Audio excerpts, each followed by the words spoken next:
there's always one person who gets all the questions.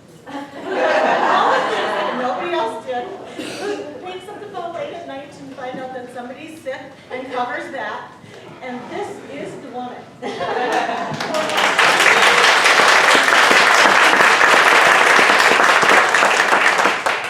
We've been here 20 plus years. I've been doing coordinating women's. I've been coordinating women's breakaway for probably at least 10. If not. Ladies, that's amazing. Let's give them a because you are the one that's always giving everybody presents. And so here you go. God bless you.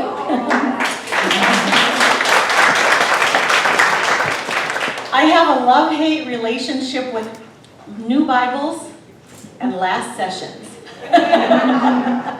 It's so fun, right, to open up a new Bible, but you've got all those notes in that old one, and it's like, ugh. And ladies, I send you out today at the end of this session back into your busy lives. And we have had this moment to focus on being a flow-through vessel. And I want to take you home, and I want you to take me home. And later, I'm going to give you something that's going to help us do that. But right now, I want to launch into this last session on how to stop trying and simply trust more. And that's so hard for us to do. Add a slide title here. Okay, I must have missed it. The title is, Yay, Jesus. Okay, so God's definition of success for us is clearly defined in the Bible. It is well done, my good and faithful servant. That's his definition of success for us. It has nothing to do. We were in War Road when our first son was born, 1 month different from Gigi Marvin, who is now a gold medal Olympian, right, in hockey, in the U.S. hockey team. And watching her go for that goal, you know, the whole time, and I'm not saying there's nothing wrong with this, please don't misunderstand what I'm saying here. There's a different way God wants to think about his definition of success versus the dictionary definition, which is achieving a goal. So Gigi's goal was to be a gold medal Olympian. And she worked for that her whole life. Many hours a day, many injuries, much investment, going for the goal of standing on that podium. And the first time they went, they got the silver. But the next time they went, they got the gold. And in that moment, she's standing on the podium and she gets the gold. And then what happens next is she gets down and life goes on. Because that's how goals are in the here and now. And you know, a lot of us think that that's what God wants from us, and it's not. He wants us to be going for just one thing. His well done. And I check in with him for sure when I lay down at night and I say, before I go to sleep, how is it with us today? And some days he says, good job, go to sleep. And other nights he says, there's a couple things we need to talk about. You know, and we don't have to wait until we get to heaven to hear well done. We can just be checking in with him all the time. And when you have, I have routines, and I love habits. I'm going to talk to you about that today, and there's a reason. But I have routines that are hooked to things that happen every day. So before I even open my eyes in the morning, I say, good morning, Daddy. And I start into my own version of the Lord's Prayer, very personalized. And I just, however long it takes, sometimes it takes the 30 seconds it takes, and sometimes it takes a half an hour.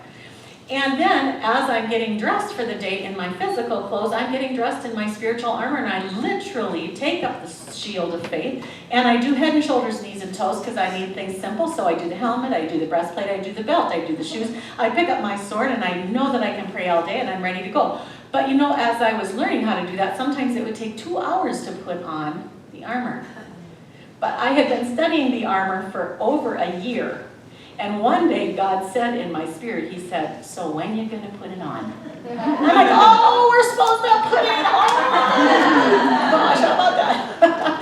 So after that, I've been putting it on every day. But when I think of my shoes of the gospel of the preparation of peace, I see my shoes as having shoelaces. And sometimes that shoelace, And I even one time saw a picture of a scorpion, and I had my shield right here, but the scorpion came and grabbed a shoelace and went running. And it was just a visual for me that that's how fast my peace can be gone. Just boom, gone, gone. And in those moments, God's just saying, can I talk to you about this from my perspective? It's an opportunity to come back to him. And we want to do that. I put on the armor every day, and I like to tell this little story. My sister, Vicki, so I have 3 sisters, Marla, Marnie, Marcia, Vicki. Marla, Marnie, Marcia, 6 foot tall and skinny, Vicki. She just looks like a model. She's just awesome. So inside and out. She used to travel. She was the vice president of Atlas Air, and she would go all over the world and do these shows and everything and talk with executives. And she was in Dubai, and they said, get ready because tonight is going to be a party. So we'll pick you up in the lobby at 6 p.m. or whatever it was. And we'll take you to the destination, the party destination. So she got in her little black dress and her little black hose and her little black heels. She had her little black purse, and she was in the lobby waiting on time. And so she gets into the limo, and off they go. And as they're going, they're leaving behind every sense of civilization, and they're going somewhere. She gets to the party, it's a beach party. And I said, no. She's telling me this in the airport. Oh no, what did you do? And she said, well, I just made the best of it. I was just glad I wasn't in a bikini in a ballroom. But I think a lot of us go into war every day in our bikinis. And it's not enough, ladies. Suit up. Get suited up. And recognize that when the shoelace of peace is pulled and you lose your peace, that is my number 1 reminder to go up for air through prayer is when I lose my peace. Because God is at rest. And if I am his flow-through vessel, if I am with him, I will be at rest. And sometimes it takes a little bit to get there, but it is available to us, and that is what we want to do. And we want to remember that God is not telling us to pray constantly, to pray without ceasing because he doesn't like us and he wants life to be hard. It's because he wants us to be able to breathe. And he knows that when we run out of spiritual oxygen, we become so stressed out that all kinds of bad things start happening, right? It's a call of love. And he does not do condemnation. He does conviction, but he does not do condemnation. What's the difference? I was having trouble identifying the difference sometimes, and now I have no trouble identifying the difference because I've just been doing this enough every day that there's a big distinct difference. And then I heard somebody say it this way: when the devil comes at you with condemnation, it sounds something like this: you are such a loser. You always do that wrong. You never get it right. You'll never be enough. You'll never have enough. You'll never do enough. You did that, but it didn't work out the way, When Jesus comes, when the Holy Spirit comes with conviction, it sounds like this. When you said that to her, that hurt my heart. And all of a sudden you just go, oh, I want to make that right. It's a completely different thing. It's a specific thing that you can take action on, that you can confess and take action on. And so when you are experiencing condemnation, remember that that's not coming from God. The conviction is coming from God. And the conviction can happen just in a split second. As soon as you lose your peace, you may be reminded, oh, I can have peace. Or you lose your hope, and you are reminded, I can have hope. And it isn't always instantaneous. When I started in this process, it would take me literally weeks, months sometimes, or years, in one case that I can remember specifically, and probably more, before I was able to get some resolution. So are we supposed to spend that interim time feeling like a loser? No, not at all. God is into process. He really is into process. And every parent knows that you wouldn't say to a 2-year-old, when are you going to learn how to drive? Come on, get with it. You know what I mean? we recognize as parents that there is a process and there's development that has to happen, and we can't all be at the highest level or even at any level. It's just you are where you are, and where you are feels hard. If you're in kindergarten, that feels hard. And if you're in graduate school, that feels hard. And if you're just out doing a new job, that feels hard. So don't let the enemy tell you that you're a loser because you haven't got this all down yet. Don't worry about it. Just walk with Jesus. And the goal is to live for an audience of one. Just do everything you do for Jesus, with Jesus in mind. Oh, ding dong, ding dong, ding dong. Jesus calling.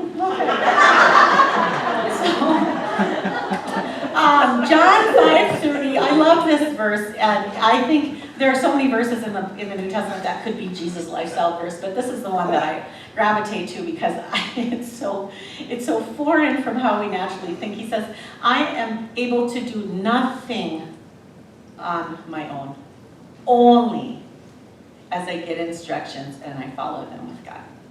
I do not seek or consult my own will, my own desire, only that of the Father. That's in the Amplified Version, and I just love that. That's where we're shooting for, girls. We are shooting for the point where we realize that doing it God's way is always going to be best. It's always going to be the most enjoyable, the most abundant, the most incredible. And that's where we're shooting for, because you can't convince your brain of that unless you walk it out. And as you walk it out, you will start to have that experience after you release something painful to God. He gives you a fruit of the Spirit, and you have that just overwhelming delight in that moment of freedom. You'll start to recognize how much you want to do it His way. And that's what He's calling us to. I want to very quickly go through a couple passages here just to bring this all together now today. 1 Corinthians 13 is the love chapter, of course. It starts with, if I speak in tongues of men and of angels and have not love, I am a noisy gong or a clanging cymbal. Verse 7 then says, love suffers long and is kind. Verse 4, love suffers long and is kind. And then 7, love never fails. There are 4 kinds of love. And this particular passage is talking about agape love. So real quickly, storge love, that's the kind of love that a mother has for a child. It's a very protective love. Sometimes I call it smother love, like mothers smothering love.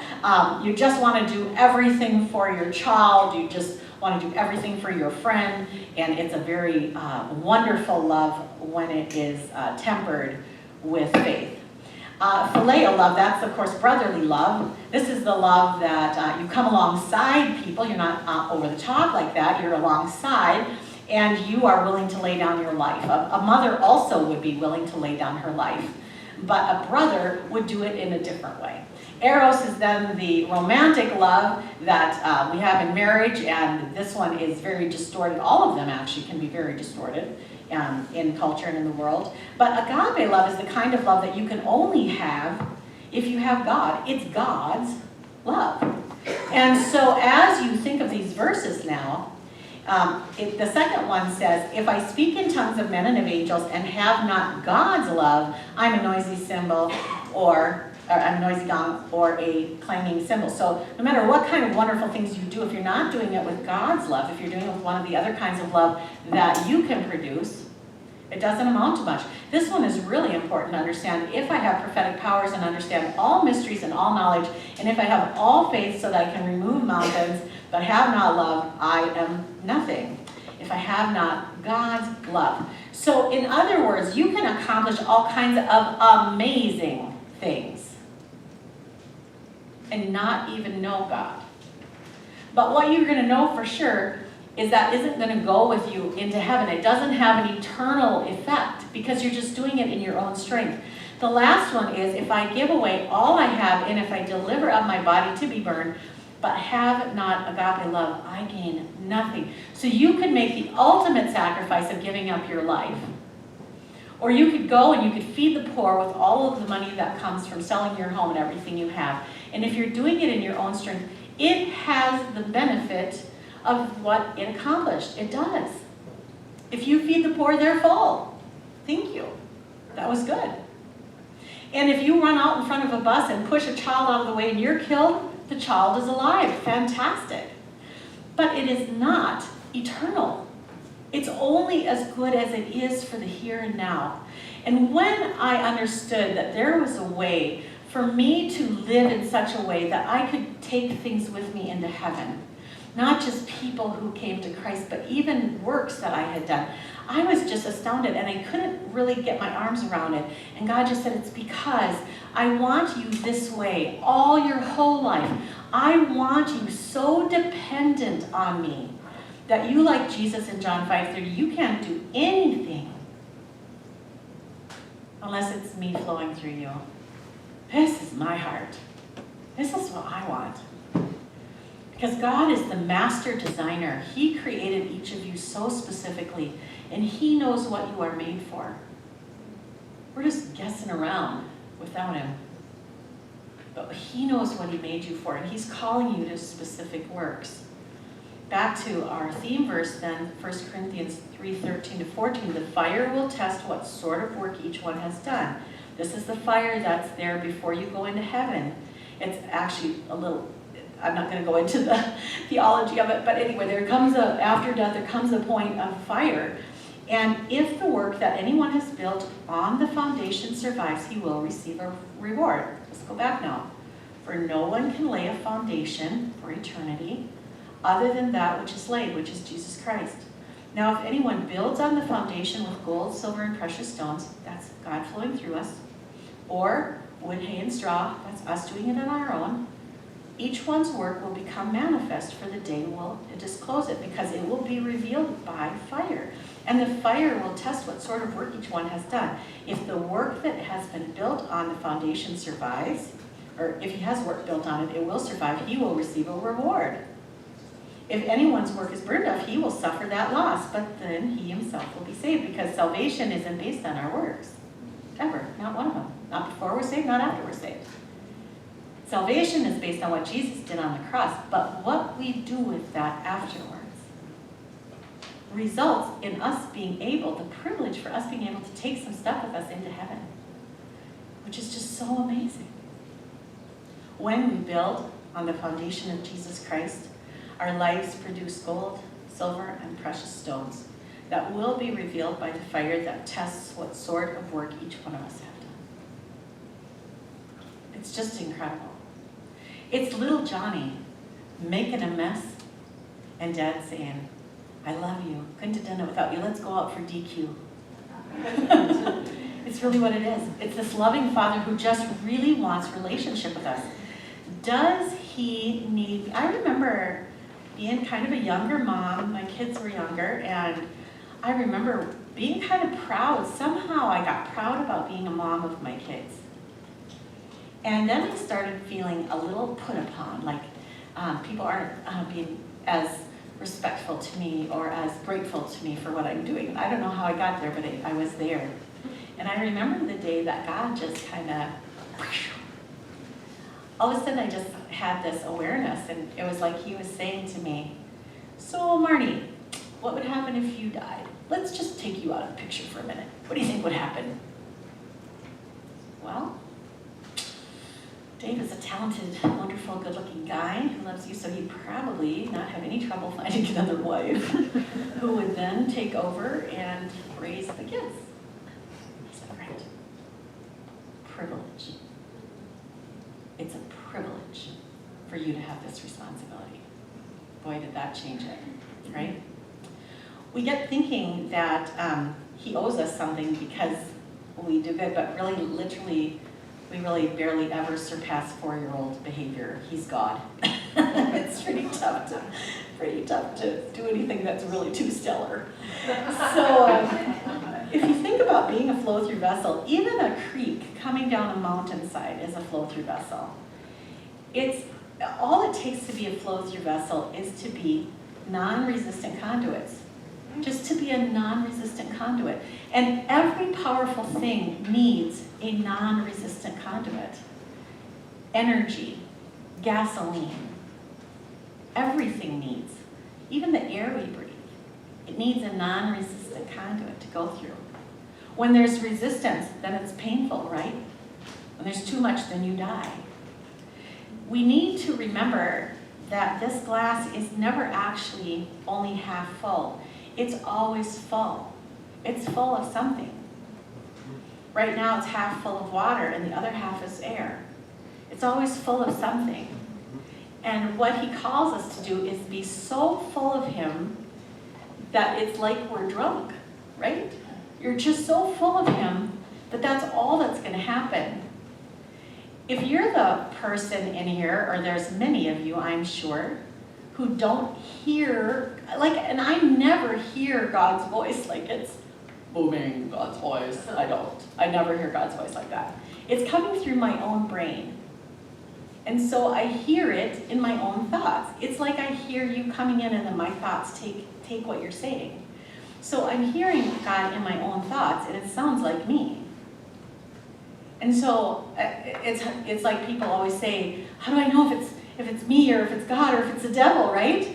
Well, that's a challenge. We have to learn to hear his voice and understand which is his. And one of the ways I know for sure that it's him is if I wasn't thinking that a second ago and it aligns with Scripture. Those are my two tests. If I'm not really sure, would the devil want me to do this? So then I go forward. But some of you will never hear from God like that at all because God just doesn't talk to everybody the same way. Just like a parent doesn't talk to a child the same way. You talk to your children differently. And some of them are deaf, literally. And some of them just require multiple times to hear it, to get any kind of idea you're talking to them at all. So if you're one of the ones that don't hear God like I do, don't worry about that. God's got you. He's going to communicate to you. If you're walking with him and your heart is to please him, he knows it better than anybody. And you're just going to be able to walk it out. Just walk it out. I'm not, between every word I'm saying here, I'm not stopping and saying, should I say that?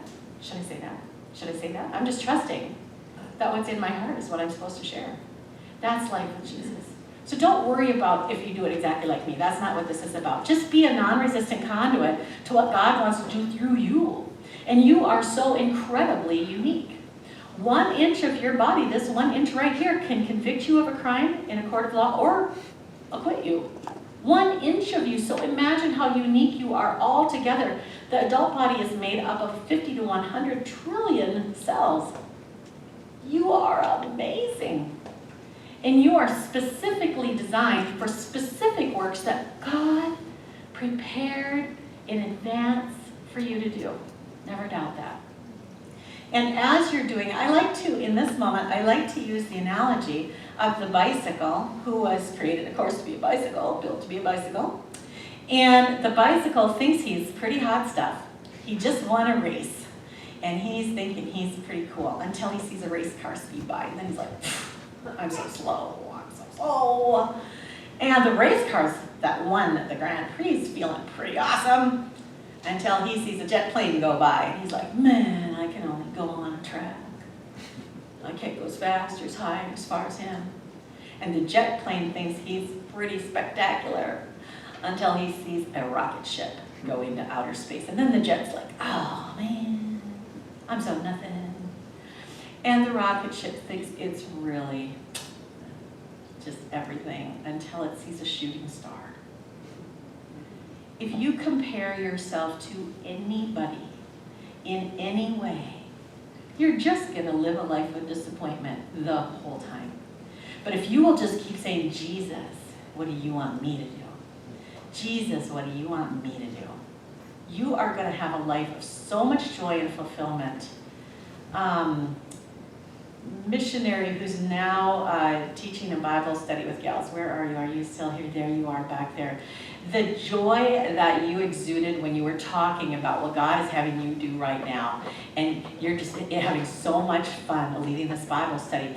You know, it doesn't have to be writing a best-selling book or you don't have to be a missionary unless God calls you that. You just do whatever God calls you to do. That's what he created you to do, and you are specifically designed to delight in that work. It's just so cool. When you're asking for things, remember that answers come in God's time. You know, if you're asking if you're asking for your next breath, it's just going to be there for you. But if you're asking for an oak tree, you're going to have to wait 70 years. And the thing is, you don't know how long this is going to take, right? One of my favorite analogies of a flow-through vessel is a woman's body. A seed is implanted, and about 9 months later, a baby is born. You are a flow-through vessel in the very way that we procreate. You know, I mean, and it is so cool because yes, you are doing something. You know, you're carrying that baby, but how hard are you really working on the development of that baby inside of you? Are you doing that? God's doing that. And that's how this life is supposed to be. It shouldn't feel like, oh, he's such a hard taskmaster. It is so difficult all the time. And will it feel difficult? Yes. And will it be hard work? Yes. And will you get tired? Yes. And then you can rest after that. And that's how this is supposed to go. And when we lose patience, then we just ask for more. I mean, I don't know about you. I've been praying for some prayer requests. I'm 60. I have a prayer request I've been praying for 46 years. Same prayer request for 46 years. And when we got to 40 years, I was pretty sure that was it. You know? Like the Israelites got to come out of Egypt into the wilderness and into Canaan. I was like, this is it. This is the year. Went by. Then 50th birthday, I was like, year jubilee. This is it. No, keep on going. Have faith in God. Don't have faith in a date. Have faith in God. I want to tell you a story about my youngest son, Timothy. Timothy is the life of my party. He is so much fun, and he was inside of me. He was the one that was flipping and turning, and 2 weeks, 9 days before he was due, I had a checkup, and she said, he's head down, let's get him out of there. We induced, and he was all the right way, and he was a kamikaze from just the get-go. This child was so well, you know, my other kids were busy, but like he was suicidal. He'd like find glass things and play with them, climb up ladders, and I mean, it was just amazing. And I was homeschooling, and the first two kids learned traditionally, and then Tim came along and he learned like me, and I never really learned how to read until I was an adult. I was still sounding things out all the way through. And so I was watching this, and Tim was more like me, and I didn't have an answer because nobody had an answer for me. And I didn't have an answer for teaching Tim. And God let me learn about a program called Linda Mood Bell. And this was so helpful to me. So what the program tells you is that teaching a child to read or to understand linguistics is like teaching a child to play baseball. You set them at home base and you give them a bat and you say when the ball comes, hit the ball. And then after you hit the ball, run as fast as you can and try to get on first. And then when you get to first, then go to second. And then when you get to second, go to third. And when you get to third, go home. And that's how you play baseball. And most kids can just go, oh, I can read. Good, I got it. But there are some kids like me or like Tim who really need more than that. We can't just get it with those instructions. And so they put us in special ed and they try more, more. And I still couldn't get it. But the Linda Mood Bell, her program includes all of the senses. And so when you're learning the word or the letter T, for example, you would say t, t, t, t, t. And then you'd go like this, t, t, t. What's happening there? T, t, t, t, t. Then you hold a mirror up. What's my tongue doing? T, t, t, t, t. Then you put your finger on your nose. What's my nose doing? T, t, t. No air there. And that's how it went. And you had all of these exercises, and it was very, very engaging and very on all kinds of levels. And after you had been through this, you actually created a groove in the mind that now understood, and it was kind of like me when I was growing up, how I made it through was I memorized so many words. I just had to memorize a ton of words, and then I'd sound out all the other ones. But that took a lot of mental capacity, and I couldn't remember everything I was reading because I was working so hard at figuring out what I was reading. And so it made it, I just barely graduated from high school. And so with Tim, we did this and we made the deep groove. And I like to think of that deep groove kind of like a solid wall. Like you can't easily fall off or jump out. It's just this like rock wall. And I love this picture because Tim has gone on. Sometimes we feel like a rock wall like that feels so confining, right? Oh, you got me boxed in. But in this particular situation, it was such a beautiful gift. By the end of 4th grade, Tim was reading 300 plus page books. Just boom, just reading them out. I was so grateful to God for this. And then, Tim was my little guy who always, whenever we'd go to the Roseau County Fair, he would spend his money at the rock climbing wall. Trying to get out of this rock wall. Look at him now. He is a climber. He lives by Zion National Park. He's out there every week, several times. He's done the whole Grand Canyon. He's run the Grand Canyon a couple times. That's, I think, 55 miles. He's just this kamikaze still.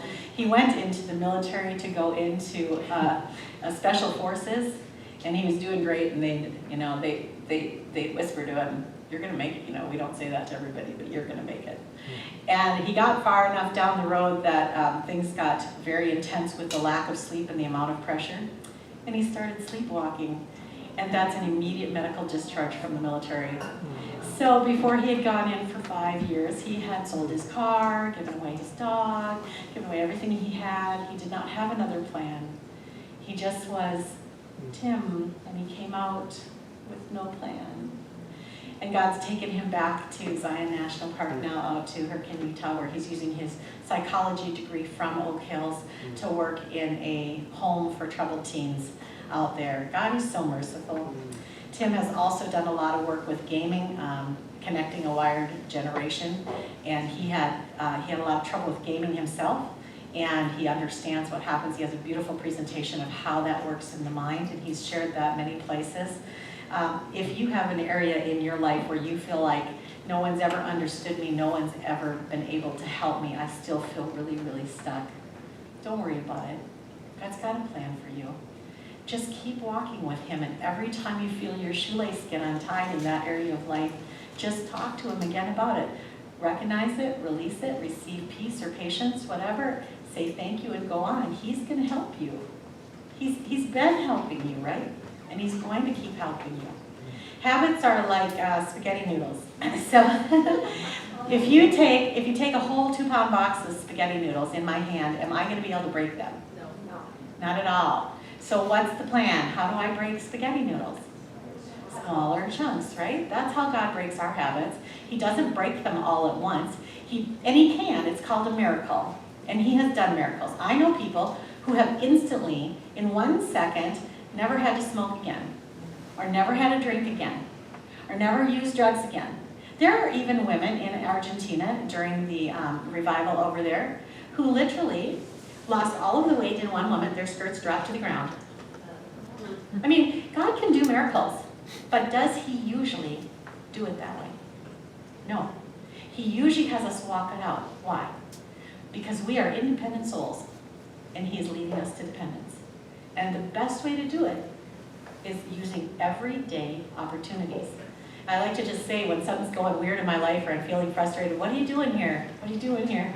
What are you doing here? Remember the analogy of the gold. So as they heat the gold up, remember that word, heat up